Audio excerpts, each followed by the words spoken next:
Yo, cet été, là, j'avais comme projet de profiter de la vie, yo, passer des bons moments avec mes amis. Genre, vous connaissez les bails, le petit classique road trip en Gaspésie, claquettes, chaussettes, wife beater, Corona dans la main gauche, Québec classique dans la main droite. Mais non, bro, fucking 3e guerre mondiale à chaque 2 secondes. Gros, laissez-moi gouiner en paix, man. Certains dirigeants qui vont mourir dans 10-15 ans aiment ça avoir des beefs. Fait que là, on se retrouve avec Israël qui continue leur séance de bombardement classique dans le Moyen-Orient comme depuis 2 ans, versus l'Iran qui réplique à peine, mais ça se prend pour King Von Prime sur X. Yo, yo, yo, ici Ayatollah Gaming Drodro à l'appareil. Bon, parlons de la guerre de 12 jours entre l'Iran et Israël. Avant de parler de ce sujet-là, je vais faire un résumé des 2 pays en question. Déjà, géographiquement, les 2 pays se situent au Moyen-Orient. Israël, c'est juste là.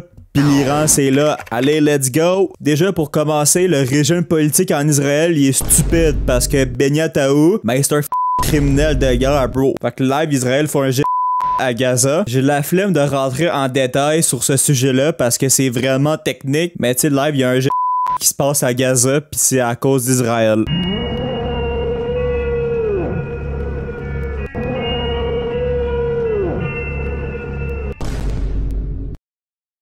Fait que là, en ce moment, c'est le pays le plus détesté du monde pis c'est mérité. Tout mon soutien va pour les Palestiniens. Le politique en Iran il est autant stupide. Premièrement, l'Iran c'est un des pays les plus corrompus dans le monde, puis quand ton pays est corrompu, c'est dur d'innover ou d'avoir une belle qualité de vie. C'est notamment en raison des gardiens de la révolution islamique, qui est une branche de l'armée iranienne qui contrôle littéralement tout. Fait que c'est vraiment en raison des gardiens de la révolution que l'Iran est corrompu. En plus, les gens là-bas ils ont vraiment pas beaucoup de liberté. Si tu oses manifester pour le droit des femmes, c'est potentiellement un coup de fouet ou l'exécution publique. Et le trio Grand Big Mac n'est pas inclus avant de te faire slang par un gardien de la révolution. Depuis 15 ans, il y a des crises économiques à chaque 2 secondes. Pourtant, l'Iran, c'est un pays avec un énorme potentiel. Genre, c'est un pays avec énormément de ressources. Il y a plein de jeunes éduqués, tu sais, il y a beaucoup d'ingénieurs qui ont pas de job. Mais la mauvaise gestion et la corruption dans le régime de l'Ayatollah fuck un peu tout le potentiel de l'Iran. C'est dommage parce que l'Iran, je suis sûr que c'est genre un pays vraiment extraordinaire, là. Tu sais, l'Iran, en termes de richesse historique, là, ça se situe à côté de l'Italie puis de la Grèce, là. C'est quand même la Perse. C'est pour ça que quand je vois du monde en ligne soutenir le régime politique iranien, je trouve ça cringe. Soutenez pas le régime politique en Iran, là. On parle d'un gouvernement qui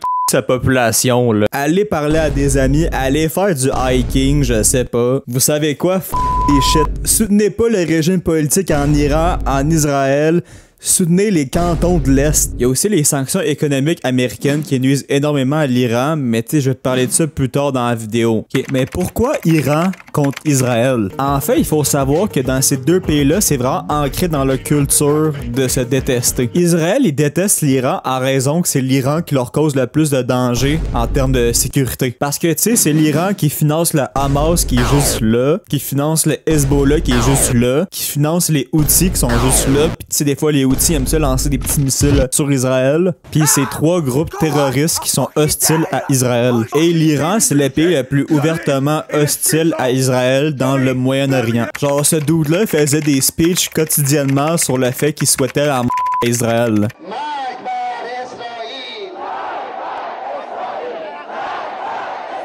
Ça vous donne un peu la dynamique. Détester les États-Unis et Israël, c'est la base de l'idéologie iranienne promue par l'Ayatollah. Tu sais, la révolution islamique de 1979 a eu lieu en raison qu'en 1953, la CIA a renversé un président démocratiquement élu à raison qu'il voulait nationaliser le pétrole iranien. Ce que les États-Unis n'aimaient pas vraiment à raison qu'ils aiment ça contrôler les ressources pétrolières des autres pays pour leurs propres bénéfices. Fait que là, les États-Unis ont remplacé ce président-là par un nouveau mec qui était corrompu puis qui suçait les intérêts des Américains. Fait qu'une partie de la population iranienne, principalement religieuse et conservatrice, n'aimait pas vraiment ce dude-là. Fait que là, à l'aide de ce dude-là, ils ont renversé le Shah. Puis cet événement-là, c'est la révolution islamique de 1979. Fait que depuis ce temps-là, l'Iran est dirigé par des guides révolutionnaires qui détestent les États-Unis. Et Israël, parce que c'est 2 alliés qui sont très proches. Aussi, la principale raison pourquoi la relation entre Israël et l'Iran est vraiment extrêmement tendu, c'est à raison de l'arme nucléaire. Israël et l'Occident ne veulent pas que l'Iran ait l'arme nucléaire. Parce que l'Iran, c'est un pays vraiment hostile à Israël, comme je l'expliquais tantôt. Ils ont peur que l'ayatollah drop une petite nuke sur Tel Aviv. Une des raisons pourquoi en Iran, économiquement, ça va pas très bien dans les dernières années, c'est à raison des sanctions économiques américaines, particulièrement celui de Trump en 2018, qui ont été mis en place à raison qu'ils veulent pas que l'Iran ait accès à l'arme nucléaire. Ça prouve à quel point que les États-Unis et ses chummies veulent pas que ce dude-là ait le nucléaire. Et l'Iran veut vraiment avoir l'arme nucléaire. Ça fait genre 20 ans qu'ils veulent le développer. Tu sais, ils goonent à passer à l'arme nucléaire, là. Et je les comprends parce que si t'es un pays hostile à l'Occident, ton seul moyen d'être un pays souverain est pas te faire mettre un doigt dans le c'est avoir l'arme nucléaire. En effet, la seule raison pourquoi Trump peut tweeter évacuer Téhéran et non évacuer Moscou, c'est parce que bro, la Russie c'est le pays avec le plus d'armes nucléaires dans le monde, legit. Ça va te faire pénétrer comme Bunny Blue Prime, le big. Si le régime iranien avait l'arme nucléaire live, jamais Israël et les États-Unis auraient bombardé l'Iran. Genre, il aurait eu trop peur pour faire ce move-là. Aussi, une autre raison pourquoi l'ayatollah serait quand même down d'avoir une arme nucléaire, c'est que Israël, aka le pays le plus hostile à l'Iran, ont l'arme nucléaire. Non mais tu sais, Israël, ils ont pas l'arme nucléaire officiellement. Non mais c'est vrai, ils ont pas l'arme nucléaire là. Ok, mais pourquoi Israël décide de bombarder l'Iran live? First, Donald Trump a donné un ultimatum de 60 jours à l'Iran pour trouver une entente autour de l'enrichissement nucléaire iranien. En gros, les États-Unis ne veulent pas que l'Iran enrichisse son nucléaire pour en faire des armes, mais plutôt qu'ils enrichissent leur nucléaire pour de l'utilisation civile. Par exemple, pour fournir de l'électricité. Pour que Ariash de Bandar Abbas peut charger son vieux Samsung des années 2002, genre. Ou les États-Unis souhaitent que l'Iran ait juste pas de nucléaire du tout. Mais là, le délai de 60 jours a été dépassé, puis Israël était genre big. Fuck ça, on bombarde l'Iran, c'est impossible de négocier avec eux. Aussi, l'autre raison pourquoi Israël décide live de bombarder l'Iran, c'est que le régime iranien n'a jamais autant été faible qu'en ce moment. Premièrement, les alliés iraniens comme le Hezbollah et le Hamas, ils ont plus de cob, plus d'armes, et ils ont perdu leur allié syrien en raison que Bachar al-Assad il est plus là. Aussi, le régime révolutionnaire iranien n'a jamais autant été détesté qu'en ce moment par les Iraniens. Sans oublier qu'ils ont pas de cob, pas de moon. C'est pour ça qu'Israël peuvent se permettre de bombarder l'Iran live. C'est pour ça que je peux affirmer que la guerre de 12 jours, c'est juste une domination complète d'Israël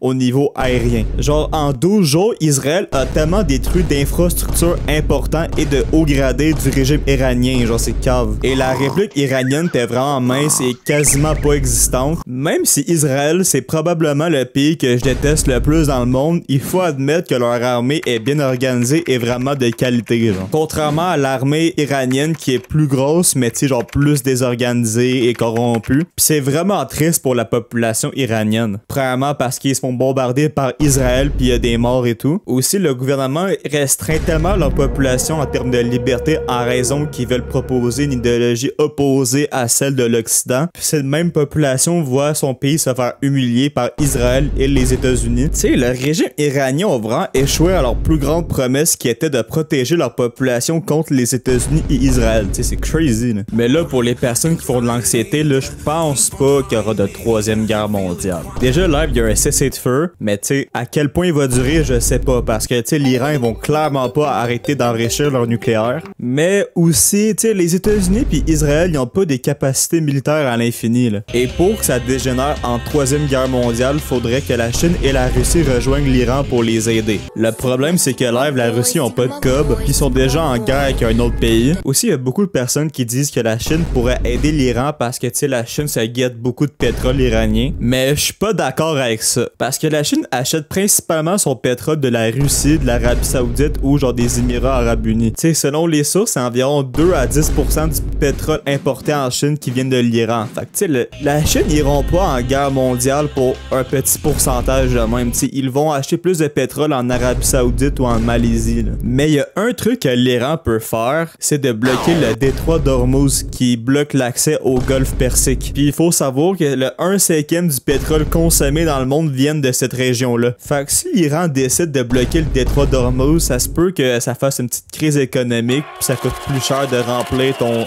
le gaz de ton Ford F-150 là. Mais si le régime iranien décide de faire ça, c'est plus l'autodestruction de l'Iran qu'une troisième guerre mondiale. Puis selon moi, c'est pas une bonne idée pour Israël et pour les États-Unis de changer le régime politique iranien par force. First, la population iranienne va pas vraiment take le fait que ce soit Israël qui décide de leur régime politique. Inquiète-toi pas qu'ils vont faire une révolution comme en 1979. Admettons, là, tous les leaders du régime politique iranien, eux qui vont les remplacer pour être encore plus radical, peut être encore plus des plus gros ops. Et les États-Unis peuvent pas envoyer des troupes au sol en Iran là. Parce que tu sais, l'Iran c'est un pays 80 millions d'habitants, puis c'est genre il y a plein de montagnes et tout là. Tu vas dans un trou noir là si tu fais ça là. Si Trump décide d'envoyer des troupes en Iran, ça serait la pire décision qu'il aurait pris de toute sa carrière et de loin. En parlant de mauvaises décisions et d'incompétence, le truc qui me fait plus rire dans cette histoire-là, c'est l'administration de Trump. Ils ont dépensé 40 millions de dollars pour une opération militaire pour bombarder le site nucléaire de Fordo. Genre, oh yes, man, on a tout détruit le nucléaire iranien, inquiétez-vous pas les boys. Big, t'as rien fait là. T'as juste repoussé de quelques mois, genre l'enrichissement nucléaire iranien là, ça t'a rien changé, dog. Retourne protéger tes amis pédophiles.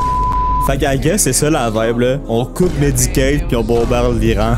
On continue à protéger des pédophiles.